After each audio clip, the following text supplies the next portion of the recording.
নতুন উদ্ভাবনের মাধ্যমে রপ্তানি বাড়ানোর আহ্বান জানিয়েছেন প্রধান উপদেষ্টা ডক্টর মোহাম্মদ ইউনূস। তিনি বলেন, বাংলাদেশ অপার সম্ভাবনার একটি দেশ। তরুণ সমাজকে কাজে লাগিয়ে সেই সম্ভাবনার নতুন নতুন দুয়ার খুলতে পারলে অনেক দূর এগিয়ে যাবে দেশ। সকালে রাজধানীর পূর্বাঞ্চলে ২৯তম ঢাকা আন্তর্জাতিক বাণিজ্য মেলার উদ্বোধনকালে এসব কথা বলেন প্রধান উপদেষ্টা ডক্টর মোহাম্মদ ইউনূস। তিনি জানান, আগামীতে বাণিজ্য মেলা হবে দেশ জুড়ে। বাংলাদেশ ছাড়া ৭টি দেশের ১১টি প্রতিষ্ঠান অংশ নিচ্ছে এবারের মেলায়। হেদায়েতুল্লাহ সীমান্তের প্রতিবেদন। প্রতি বছরের মতো এবারও বাণিজ্য মন্ত্রণালয় ও রপ্তানি উন্নয়ন ব্যুরো যৌথভাবে ২৯তম ঢাকা আন্তর্জাতিক বাণিজ্য মেলার আয়োজন করেছে।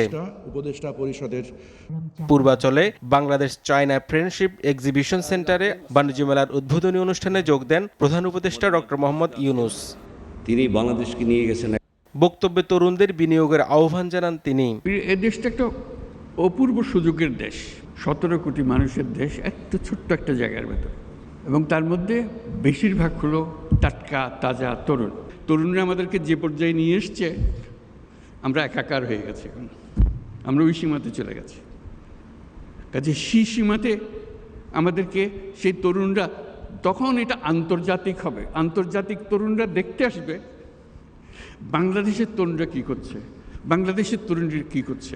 নতুন উদ্ভাবনীর মাধ্যমে ব্যবসায়ীদের রপ্তানি বাড়ানোর তাগিদ দেন প্রধান উপদেষ্টা। সকলের সম্মিলিত প্রয়াসে নতুন নতুন পণ্য উদ্ভাবনের মাধ্যমে আমাদের রপ্তানিকে আরও সমৃদ্ধ করতে হবে।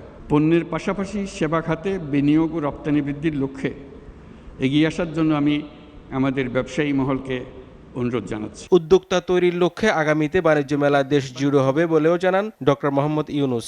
কিন্তু ভবিষ্যতের মেলা সারা দেশ জুড়ে হবে, জায়গায় জায়গায় হবে, এবং এটা হলো চূড়ান্ত মেলা। সবাই আসবে, দেখতে আসবে।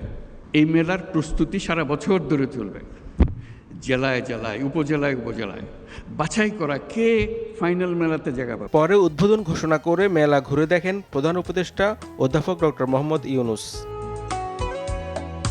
হেদায়েতুল্লাহ সীমান্ত, এসএটিভি, ঢাকা।